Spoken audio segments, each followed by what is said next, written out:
Alright, so this is going to be a video just so that I can show some of the members on this program how to make a calendar, especially effective ones that help you to learn Japanese and help you to figure out where you have time to learn Japanese in your day. I know I've done this with one-on-ones with some of the members, but I just want to make a video that all members can follow if they wanted to study Japanese effectively, as well as find time in their day for Japanese, even though they might have work or they might have busy lives outside of work even. This is just to help you manage your time and how you can structure the study plan throughout your day. So for this example, I will be using Google Calendar. I like Google Calendar because of a couple of reasons, but one of the reasons I like it over a physical calendar is it sends my phone notifications and it sends my computer notifications for when I have to do things or when in my day, ideally, I am doing a certain action. And so this is why I like electronic calendars. Again, Google Calendar is my preferred calendar. You can use other calendars if you want. And if you really like the physical calendars, you can use those too, as long as you're setting some alarm or something is reminding you of when you're supposed to be doing those actions. So the first step that I do with making a calendar is I measure when I sleep. So normally, I'm just going to go by my example. So normally I sleep at around 8 p.m. And so this is just, let's say this is my normal. And so this is just sleep. And these are hours where I'm sleeping. And normally I sleep from 8 p.m. to around 4 a.m. in the morning. That's when I get up. That's when I start working. So 8 to 4. And we're just going to do this for every day. So I do this daily. And it should come up into the calendar. You should be able to see it now in your calendar. And every day, this is just for me. It shows that I sleep from 8 p.m. to 4 a.m. Next, we want to account for dead time. And this is time when you can't study Japanese. This is time when you can't listen to music in Japanese, when you can't watch anything in Japanese, when your time is controlled by some other force. And so that could be your job, it could be family, it could be chores or events that you have to attend to. This is time that you can't use for Japanese. My dead time is from 8 a.m. to around 5 p.m. So now we can see exactly how many hours in our day are technically free for Japanese study. Next, we want to map out where we have events in our day that we might be able to study Japanese in. We have a little bit more control over, but it's also we might not have as much control as we'd want over that time. And for me, that looks like the commute time. So commuting to work, going to work, whether you're in your car, whether in your bike, whether you're walking, normally taking around 30 minutes for me, thankfully, but other people I know it's longer. Next, we want to put in the times where we know we're doing other things, have other activities going on. And if we did Japanese, we could do it, but maybe we're not only doing Japanese. So this looks like exercise, this looks like chores, things you normally have to do throughout your week. For me, it's mainly going to be exercise. Now I have mapped out exactly where I exercise here in the afternoon. Next, I want you to map out where exactly you normally eat. Now I've filled in all the places where I eat. I filled in all the places where I exercise. For my exercise, you can see here on my calendar that some days I go to the gym, and the gym, it requires a commute. So I map it out on my map, on my little calendar. I map out when I commute to the gym, and I map my commute back from the gym as well. And so here we have the gym a couple days, and then we have exercise. This is just at home for me. Then we have where I work outside of work. And so this looks like the Kizuno training program meetings. I have this in the morning too, Kizuno training work. I mapped out all my events for the week. Everything that's not Japanese, I have mapped out on this calendar. And so this is kind of what your calendar should start looking like. Now we can get into actually mapping out where we do Japanese and where we can do the study plan for Japanese. The very first thing I do is listen or watch something in Japanese. For me, it's watching mainly. I'm a very big anime fan, so I really enjoy watching something first in the morning. And normally it's around 1 or 2 episodes of an anime, and it doesn't take more than 50 minutes in the morning. So this is just where I'm watching for Japanese. And then we have a little bit of exercise. During the exercise, I can actually listen to something in Japanese. So this is what I mark it for listening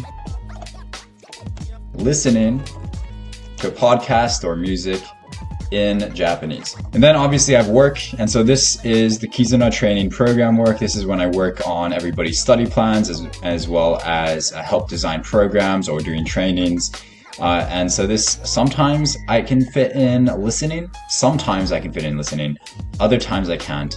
So if I can, I'm just going to put listening for Japanese during these times. And if I can listen at that time, I will, but otherwise I won't. And again, this isn't a prison. The calendar isn't a prison. It's just meant to show you where you might or might not be able to do something in your week. So let's say that I might be able to listen to Japanese during these times, as well as working on the Kizuna training programs. So this is where I would do more listening for Japanese.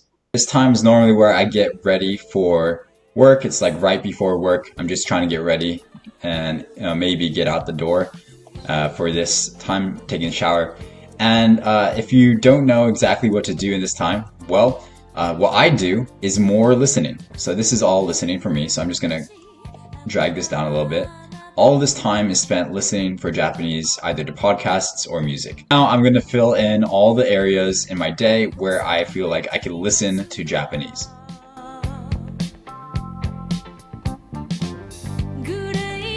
Now that we have a general idea of when we're listening to Japanese, of course there's all this extra space that we're going to fill in here in a second, but now we have an idea of when we're doing listening, and we have an idea of when we're doing watching for Japanese.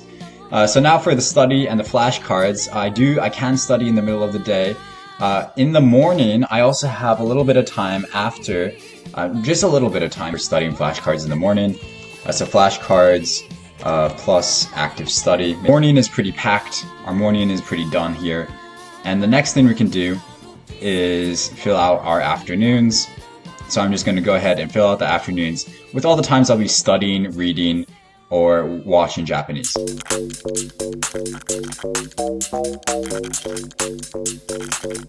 Now I have a completed calendar of what my week would look like with studying Japanese with one of the study plans on this program. And so first off, we have watching in Japanese. Again, I already explained I watch stuff in Japanese in the morning. Listening, I filled in all my listening. So all of this listening on a Monday, just examples. We see that listening goes with the commute and eating. Again, we've already discussed this.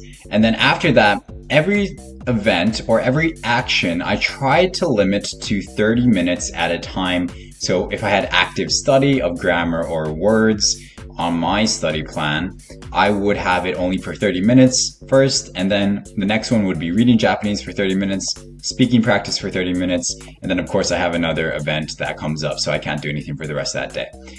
Then I have, again, listening on Tuesday, and then the commute with listening. I'm going to the gym, still listening in Japanese. When I get home, right before going to sleep, I read Japanese just a little bit, just for around 30 minutes. And so I do this for my weekdays, and my weekdays are pretty repetitive, as you can see here. Same with the mornings, it kind of gets the same. And I added flashcards because normally I do a couple flashcards in the morning, just after work and before getting ready to go. And then I also have the weekends here. So on the weekends, you can see I'm working mostly. I try to listen to Japanese when I'm not in a meeting with somebody, but normally this is kind of what it's looking like for my work day. And then here we have, again, these additions of 30 minutes, 30 minutes, 30 minutes, active study, 30 minutes, active reading, 30 minutes, reviews, 30 minutes, speaking practice, 30 minutes. Then I have work again. Then I'm watching YouTube in Japanese, 30 minutes. Again, all this purple, everything in purple is Japanese study or something from my Japanese study plan. I'm listening, again, when I'm going to the gym, and then when I get back home, I'm reading Japanese. Same with Sunday. There's not really any rest days. Ideally, you want to keep rest days as minimal as possible when you're trying to learn Japanese fast. So with watching Japanese, I watch it in the morning again, same as always. I have this addition: listening, reading, watching, reviews, active study, watching. So it kind of splits what I do, and I change it up a little bit every 30 minutes just so that I can keep my attention at its peak. and then we have the rest of the day, and it looks kind of like this. Sometimes if it's really interesting, I do more than 30 minutes of it. For example, with watching, if I'm watching anime or something I really like Terrace House, I definitely do more than 30 minutes of watching. Same with reading. If there's a book that I'm really into, I normally do more than 30 minutes. I'd normally go towards like an hour of reading for Japanese. And then that's basically the week, and that's the study plan, and that is what I would like for you to try making on your own now. And if you have any questions about how to make these things, just send them to me either through Instagram or the Kizuna Training email as well. Now, this is just a bonus for people who are using Google Calendar specifically. With these events, you can actually click on them. And if you edit these events, you can go to notifications. You can add like how much time before the event you want to be notified. Normally, I don't like having too many notifications like super early. So I normally keep it down to 10 minutes before I have to do something. I add that event. And so I save it like that. And that's how you can have it sent to your phone. If you wanted notifications to your phone, you can connect Google Calendar to your phone, and this will send you notifications 10 minutes before. Or you can do, let's say, 5 minutes before, or you can do even 1 minute before the event actually occurs. Another thing with the calendars is this is not a prison. It's a guideline for you that you made for yourself. It's a guideline for when exactly you should try to hit Japanese in your day. Normally, sometimes I have friends, I have a social life. I know it looks like I don't, but I do have a social life. And so sometimes I do have friend events that come out throughout the week, and it's more random.